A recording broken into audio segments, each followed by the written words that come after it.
Imagine you're one of the first human beings, and you're walking with your kid, and you see a lion. And you don't know what a lion is, so you take your kid over to play with him. And the lion eats your kid. So you go home, and you're sad, but it's okay. You get your wife pregnant, and in 5 years, you're walking again with your new kid, and you see a lion far away. This time you hide with your kid, and the lion eventually leaves, and you both survive. So you come out, you start walking with your kid again, and a bird flies over, and all of a sudden, your kid drops dead. And you go home sad again. You get your wife pregnant again, and you make a promise to yourself. You're going to make sure that you hide your new kid from lions, and that you'll hide him if you see a bird flying over. So there are two ways that we think. Both of the decisions that you made are based on the fast, automatic thought process which Kahneman calls System 1. System 1 is where we find how irrational and illogical, or just simply how stupid we really are, so it can lead us to not value System 1 or think that it's useless. If you had used your slow, more rational and logical thinking, you would have found that you were right about the lion, but the bird had nothing to do with your kid's death. But we should value System 1 because it has huge benefits. It's the reason why we've survived. Yes, maybe at the cost of some really ridiculous assumptions, like your kid dying every time a bird flies over. But if we had rationally thought about what a loud noise might mean and analyze it carefully instead of being scared and running away from it immediately, we wouldn't be here. So big idea 1 is understanding System 1 and System 2. There are huge benefits to both systems. The problem, however, really arises when we use System 1 instead of System 2, when System 2 would be the appropriate system to use. And this leads us to all kinds of biases and fallacies that are not optimal. It's not optimal to think that if a bird flies over, your kid will drop dead. So if I were to ask you these two questions, what would your answer be? 1. Is the height of the tallest redwood more or less than 1,200 feet? And 2. What is your best guess about the height of the tallest redwood? So one group was asked these questions, and another group was asked the exact same questions, except instead of 1,200 feet in the first question, this time they were asked whether the height of the tree was more or less than only 180 feet. So what do you think the answers looked like? The first group's mean guess was 844 feet. The second group's mean guess was only 282 feet. That is a huge difference. This is what is known as anchoring. So ask yourself, and throughout this video, how can knowing this be useful to you? Dan Ariely, one of my favorite economists, talks about how we have no idea about most things and what they should cost. If you're not an expert, just like we aren't in most things, you don't know how tall a redwood tree should be. I don't know what a microwave should cost when I go buy it. Should it be $99? $199? I have no idea. So we use different ways to approximate what it should be, and anchoring is one of them. So again, how is this useful to you personally? If you're the buyer, do you want to look at the MSRP and be anchored to that? If you're selling something, how do you want to set up your MSRP to use anchoring to your advantage? Big idea 2 is understanding anchoring. So one of the things that I really enjoy about my life is the peace of mind I have while doing things. When I visit somewhere, I'm not worried about a terrorist attack, and when I fly there, I'm not worried about the plane crashing. And that peace of mind largely comes from the fact that I'm not really a big consumer of mainstream media. But I meet people all the time who are really constantly worried. Have you seen how terrorism is taking over the world? What are we headed towards? Have you seen how planes are just crashing all the time now? But in reality, it's not like the chances of those two things have risen in some dramatic proportion.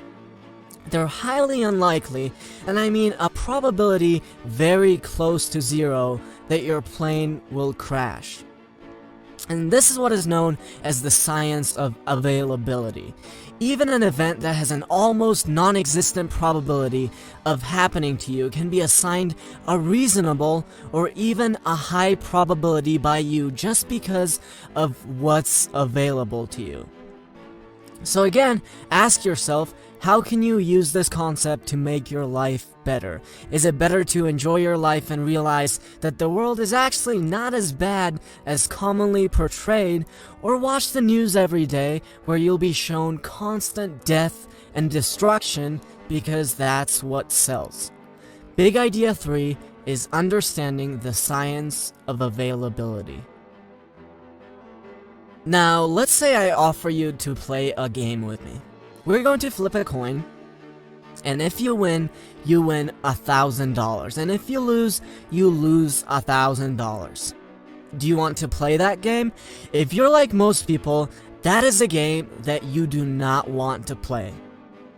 What if we change the rules a little bit? If you win $1,100, and if you lose only $1,000. From an expected value point of view, that is a good game to play.